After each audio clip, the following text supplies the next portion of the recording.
bit better than they are now. But Trae Young's a player, man. I really do think so. Well, you know what? We'll have to agree to disagree here. But we were talking about a guy who you've mentioned now a few times, which is Kyrie Irving, and he plays on your beloved Nets, Jason. And you were talking about waxing poetic. I don't know if it's going to be exactly poetic. In fact, it might be closer to explicit than poetic. But I think it's time for everyone, America's favorite segment of the week, Jason. It's Nets News of the Week. And I think it's time to talk about Kyrie Irving. I'm gonna let you sit down on the couch and talk to me about how you're feeling. Is there a pillow there? Can we treat this like therapy? Because I do go to therapy, and I usually like to have a pillow on my lap. I'm just holding it while I talk about my problems. Can we recreate that moment here We on can do Baseline that. You Jumper? can even have an air hug if you'd like it. Oh, all right. That's 3 air hugs on the night. I think that's a personal record for us, Ben. But look, June 30th was one of the best days of my Nets fandom. You know, the fact that they got Kyrie, Kevin Durant, DeAndre Jordan, a clean sweep, as Woj called it. And I said to you, Ben, this year's house money. Let's see how competitive they are with Kyrie. Let's see what happens with Durant's rehab. And I'm going all into 2021. Have I not been saying that for 6 months now? Longer. You're on record as saying this. Right. That said, it's getting real hard to be optimistic. I mean, they've lost 4 straight. They're 2-11 in their last 13 games. 18-24 overall record. That's like a 37 win pace. That's if they win one of their next 2 games. It's not pretty. You know, Kyrie Irving, who missed 26 games, and I get the injury bug. Karis LeVert's missed time too. Now DeAndre Jordan shelved. There's a lot going on. They don't have a full complement of players. Atkinson doesn't have his 3 best players on the floor healthy, and LeVert, Dinwiddie, and Kyrie Irving. So it's hard to gauge the Nets as a team. But when you're in the kind of situation that you're in, and I said to you the first show after Kyrie signed, I said, this is Irving's last chance at a respectable NBA reputation. And for him to be running his mouth the way he has the last 2 weeks, first by saying they need more and forgetting to mention Jared Allen and Joe Harris, I'm not going to fault him for that. I'm not going to fault him for the Irving comment that he made where the last time the Nets won a championship, there was an Irving on the team. Irving, know what I'm saying? Look, he's having fun with his teammates there. I'm not going to fault him either for leaving out Joe Harris and Jared Allen because I think the organization knows that those two are very key pieces to this run. What's bothering me is the frequency of these comments because I'm not going to fault him for running off teammates off the top of his head. What I'm faulting him for is the fact that the Nets are in the situation that they're in where they've had a lot of injuries, losing record. If you want to be a true leader, leave your comments out to media. You want to say something to Kenny Atkinson about his coaching or Sean Marks about the team he put together behind closed doors. Listen, by all means, he's earned that as an NBA All-Star, as an NBA champion, and as a veteran. It's just getting tougher and tougher to want to look at this guy in a positive light. So I'm still taking the season as house money.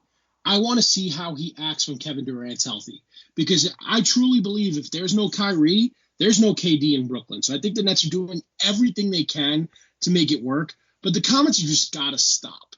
I'm hearing a lot of noise from Knick fans, from everyone saying about how this isn't going to work out in both the short and the long term. But I'm withholding judgment until everyone's healthy, and that includes Kevin Durant, Ben. I just wish he would just keep his mouth shut and try and lead a little more silently. And that may not be his MO. Yeah. He's a very outspoken person. My problem is the frequency of these comments because it's not coming in a good time. If the Nets were above 500 and you want to make a comment about Irving, haha, funny. But for him to miss the amount of games he's missed and then say they need more, you know what? I truly believe the Nets have everything they need on this current roster to win a championship, and that hinges on whether or not they re-sign Joe Harris, which I think they will.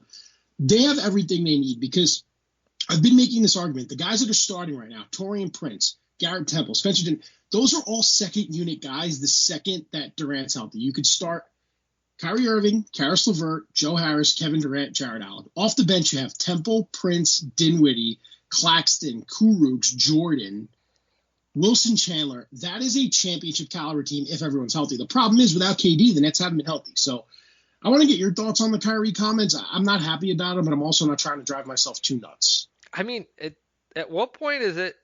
I mean, it's a real trend, and the comments are one thing, but the other thing is, Jason, that he isn't playing that well since returning, and the Nets have not played that well as a team with him. And at some point, I mean, I get it. It's only been 16 games, but it's still been 16 games. I mean, they have played some teams that they should be beating. I mean, they should be in some of these games. I get it that his games have been against tougher teams, but just the fact that they just feel like a team that should be playing a little bit better, it worries me. I mean, it really, that to me is the big concern. I mean, they obviously lost close games at the beginning of the season to some decent teams. I need a little more time. I'm not hitting the panic button yet, but I want to see him win games. I mean, that's the number one thing for me, Jason, is like, just get out there and win games. If you want to talk, talk after you win. Don't talk after you lose. That's my thing, really, for guys, is, guys who come out there and they can't back up the words that they're saying, they can't show what they're talking about. I have no time for that. And that's the thing that he's getting into that zone now. I mean, we saw it last year with Boston, with what happened there. He had these moments where he says, "Oh, I'm gonna defend Giannis," and then Giannis, just blows by him to the rim, and he's talking all of this mess in Boston. And now this year, it's the same thing. It's the same story with a new team, and it's just, it's not a great look when you see No, this it's team. not. This team had great chemistry last year, and for Jared Allen, I mean, I said this to you before the show, but I think sometimes you don't even need to answer the question when you get asked it enough times. When guys are having to be asked, like, how do you feel about Kyrie? Are you guys good? That's just not a good sign for your team's chemistry, because if enough people are asking it, it means that someone thinks that it's not there, that there's something wrong. And that's my concern with Kyrie and this team, is that he's doing damage to his teammates and the chemistry that this team has spent years building. Yeah, no, you're 100% right. That's why if he wasn't talking, look, have the Nets been playing poorly and below expectations? Sure. But you have to say that injuries play a factor, and the fact that there's not enough chemistry between LeVert, Dinwiddie, and Irving yet, with all three of them on the floor, because when they're all playing at the peak of their games, the Nets can compete with almost anybody in the East, and that's without Kevin Durant. But for them to be losing and injured and for him to be running his mouth, that's what I don't appreciate. I'm trying to keep my composure. I'm trying to say it's not that bad. The Nets have historically been a better team in the second half. Let's see what kind of adjustments Kenny makes, if any. And this team's got to get healthy.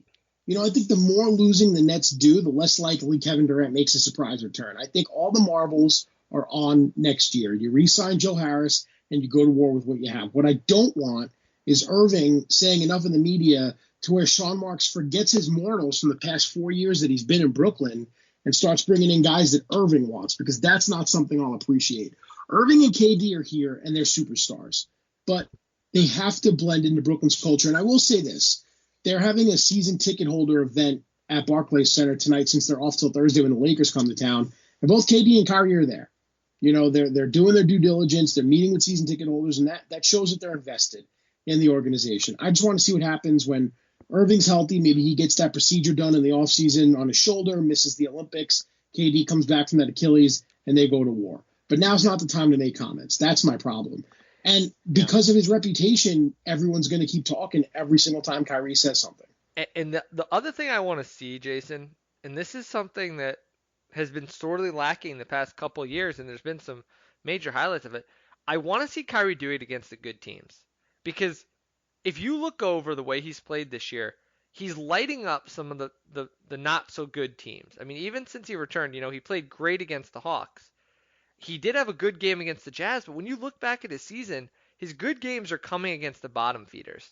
And one of the things that we kind of expected, I think, you and me both, was that Kyrie would be this ceiling raiser. He'd be this guy who, you know what, maybe he's not the guy in Boston. Maybe he's not, quite there yet. He's not going to be the guy but with Durant, I mean, Kyrie's going to lead this team to be championship level. That was the expectation. And for him to do that, he has to perform against the best teams in the league. And games like the one Saturday against Milwaukee, where, I mean, it was basically a laugher. I mean, he was just a non-factor in that game. Games against the game against the Sixers on Wednesday last week, just a non-factor in that game. That can't happen. That just absolutely can't happen for this team. And it's becoming a little more common than I think we'd like. I mean, there was the game against Utah before he got injured where he was just he shot them out of the game. felt like. I mean, there's just been a few of these games this year, Jason, and that's as much as the comments bother me. I think it's these games where he just doesn't really show up for these big games that they need him for. They need him to be the guy, and he alternates between just being a non-factor and shooting 30 times in these games, and that's not how you lead a team, and you can't be one of the, best top two guys on the team if that's the way you're playing. You have to take on more of a team mindset to me, and I don't know if he's gotten that part between his ears yet. And you're right. I hope Kevin Durant can kind of do that for him, because Kevin Durant has been there. He's won championships. He's dealt with a guy like Russell Westbrook in the past. I think you're right to have some hope here, because it's not the sky is not falling, and if Kevin Durant can work with Kyrie, they can still be one of the best 1-2 combinations in the entire league. Absolutely, but this is why I was on record as saying leading up to free agency, I didn't want Kyrie alone. I'm thrilled he's here because Kevin Durant's a Brooklyn Net, and that's a dream come true for someone that's watched him, play terrible basketball and have bad players over the course of most of my time being a fan. That said, Ben, right now he's no more than a 1B player. He's not an alpha dog. He's not a James Harden. He's not a Damian Lillard. He hit one hell of a shot in the 2016 finals in Game 7 that won Cleveland its championship. You can't take that away from him. He has a FIBA gold medal. He's got an Olympic gold medal, countless all-star appearances. But if he doesn't turn his reputation around and lead, and, I get the injury part. I'm not going to knock him for that, but he'll forever be known as a 1B. That'll be his legacy. Jason, I could talk Nets with you all day, but I think it's time for some marquee matchups, because absolutely. The past few weeks I've been looking over your shoulder, taking a look at the matchups that you choose, and I've thrown in some suggestions. This week, Jason, it was immaculate. You chose 3 incredible games. I mean, you always do a phenomenal job, but this week you outdid yourself. I don't think that there's 3 better games on the slate, and there's a lot to break down here. So without further ado, I'd like you to do the honors and take our first one. I'll give you this one.